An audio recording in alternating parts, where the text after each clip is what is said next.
નમસ્કાર વિદ્યાર્થી મિત્રો, આજે આપણે હિન્દીનો જે પાંચમું કાવ્ય છે મીરા કે પદ એના સ્વાધ્યાય પોથીના સંપૂર્ણ આન્સર જોવાના છે. મિત્રો વિડીયો આખો જોજો. આની પહેલા આપણે ચોથા પાઠના સ્વાધ્યાય પોથીના પ્રશ્ન જવાબ પણ મૂકેલા છે. ઇંગ્લિશની સ્વાધ્યાય પોથીના 5 પાઠના મૂકેલા છે. ગુજરાતીના પણ 5મા પાઠના મૂકેલા છે.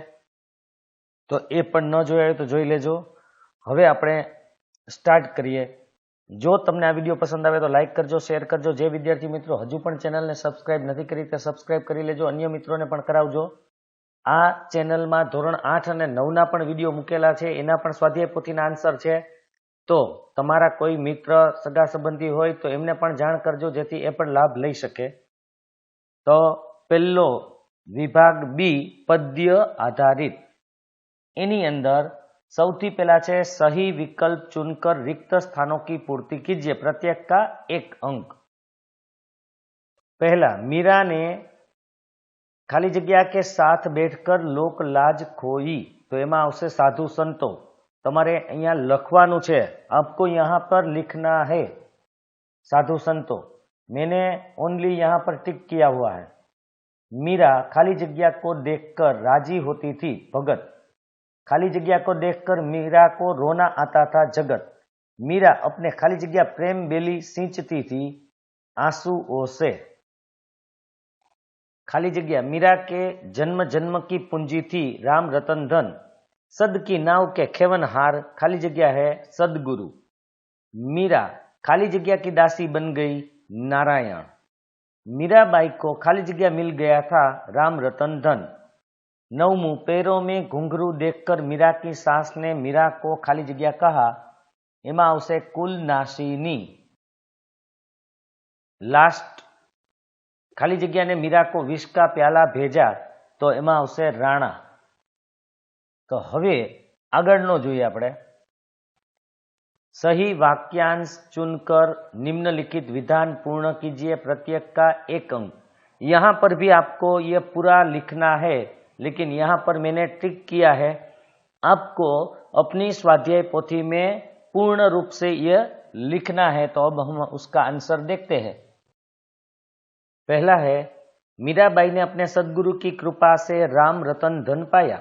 मीरा को अपने सदगुरु पर अपार श्रद्धा है और वे उन्हें ही भगवत भक्ति प्राप्त करने का आधार मानती है. त्रीजा क्वेश्चन की बात करिए. निम्नलिखित प्रश्नों के उत्तर एक एक वाक्य में लिखिए, प्रत्येक का 1 अंक. मीरा ने किनके साथ बैठकर लोक लाज खोई? मीरा ने साधु संतों के साथ बैठकर लोक लाज खोई. राणा जी को क्या पसंद नहीं था? उत्तर, मीरा कृष्ण भक्ति में इतनी दीवानी हो गई थी कि वह पैरों में घुंघरू बांधकर नाचती थी. यह राणा जी को पसंद नहीं था. मीरा की सास मीरा को क्या कहती थी? उत्तर, मीरा की सास मीरा को कुलनाशिनी कहती थी. आगे का क्वेश्चन देखते हैं.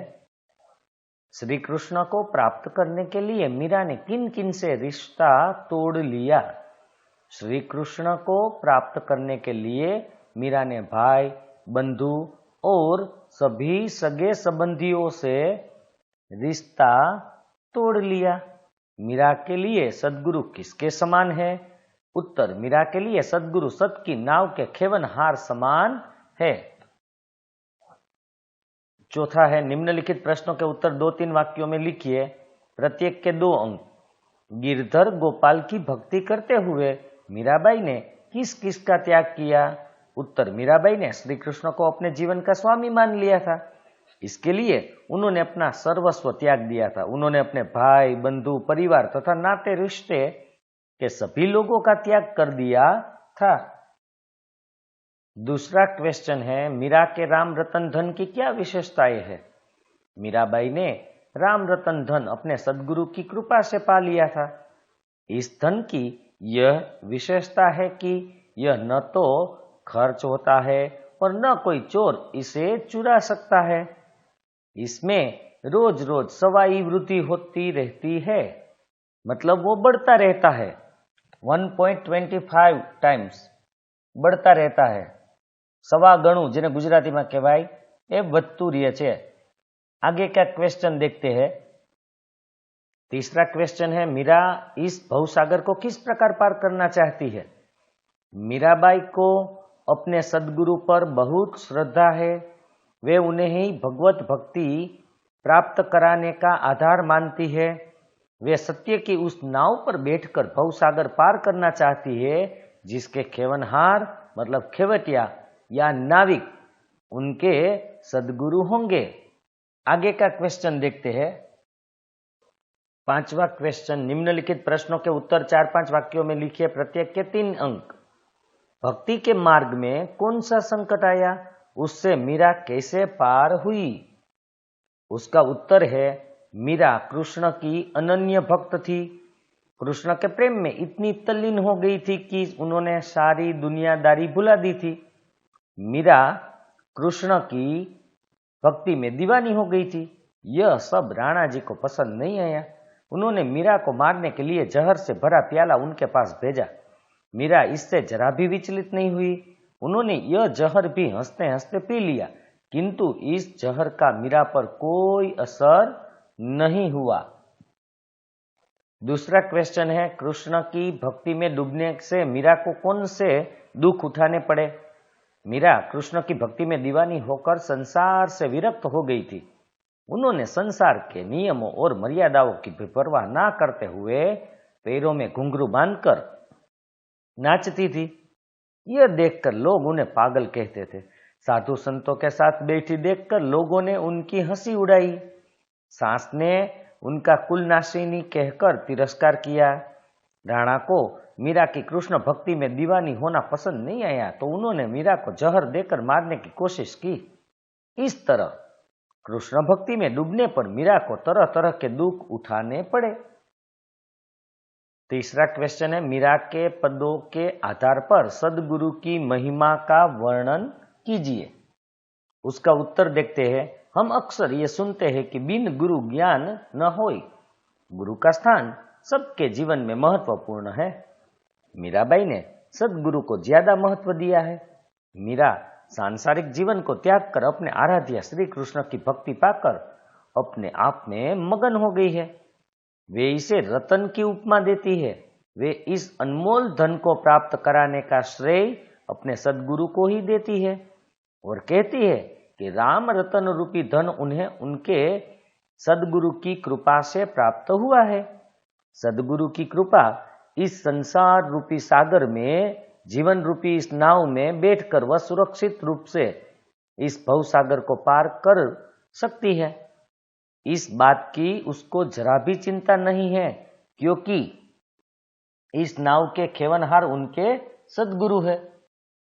इस प्रकार मीरा के पद में सदगुरु को बहुत महत्व दिया गया है। फोर्थ क्वेश्चन है, भक्ति में लीन मीरा को लोग क्या क्या कहते थे और क्यों? तो उसका उत्तर देखते हैं। मीराबाई कृष्ण के प्रेम में इस तरह रंग चुकी थी कि संसार के प्रति विरक्त हो गई थी। वह अपने सांसारिक जीवन को बिल्कुल भूल चुकी थी। मीरा श्री कृष्ण के प्रेम में पैरों में घुंघरू बांधकर नाचती थी। यह देखकर लोग उन्हें पागल कहने लगे थे। वे साधुओं की संगति में बैठती थी। यह देखकर लोग उनकी खिल्ली यानी कि मजाक उड़ाया करते थे। उनकी सास और राणा को मीरा का यह भक्ति भाव जरा भी अच्छा नहीं लगता था। इसलिए सास उनको कुलनाशी कहती थी और राणा को लगता था कि इसको जीवित ही रहना नहीं चाहिए। इसलिए उन्होंने मीरा को जान से मारने के लिए विष का प्याला ही भेज दिया था। इस तरह भक्ति भाव में लीन मीरा को लोग तरह तरह से संबोधित करते थे। सिक्स्थ है, निम्नलिखित पंक्तियों का आशय स्पष्ट कीजिए। प्रत्येक के 3 अंक। जन्म जन्म की पूंजी पाई, जग में सबे खोवायो। उसका उत्तर देखते हैं। मीराबाई अपने आराध्य श्री कृष्ण के प्रेम में दीवानी हो गई है। उन्हें पाने के लिए उन्होंने अपने भाई, बंधु, परिवारजनों और सभी सगे संबंधियों से रिश्ता तोड़ लिया है। उन्होंने तरह तरह की बदनामियां सही है और लाज शर्म सबको त्याग दिया है। कहने का मतलब यह है कि उन्होंने अपना सब कुछ खोकर अपने जन्म जन्मांतर का राम नाम रूपी अनमोल धन प्राप्त किया है। यह ऐसा धन है जो अजोड़ है।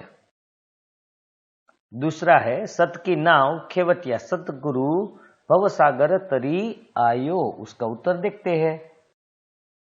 सत्य मनुष्य का सबसे बड़ा गुण है। यदि कोई व्यक्ति सच्चे मन से अपने आराध्य देव का ध्यान करे और उसे सद्गुरु का सहयोग प्राप्त हो तो व्यक्ति को भवसागर से मुक्ति पाना कठिन नहीं है। मीराबाई को अपने सद्गुरु पर अटूट विश्वास है। सद्गुरु की कृपा इस संसार रूपी सागर में जीवन रूपी इस नाव में बैठकर वह सुरक्षित रूप से इस भवसागर को पार कर सकती है। इस बात का उन्हें पूरा विश्वास है। अब है विभाग सी व्याकरण आधारित, मतलब कि हमको व्याकरण देखना है। अभी तो देखते हैं। निम्नलिखित शब्द समूह के लिए एक शब्द लिखिए। प्रत्येक का एक अंक। अच्छा सच्चा व्यक्ति साधु। पांवों में पहनने का एक गहना घुंघरू। गिरी को धारण करने वाला गिरधर।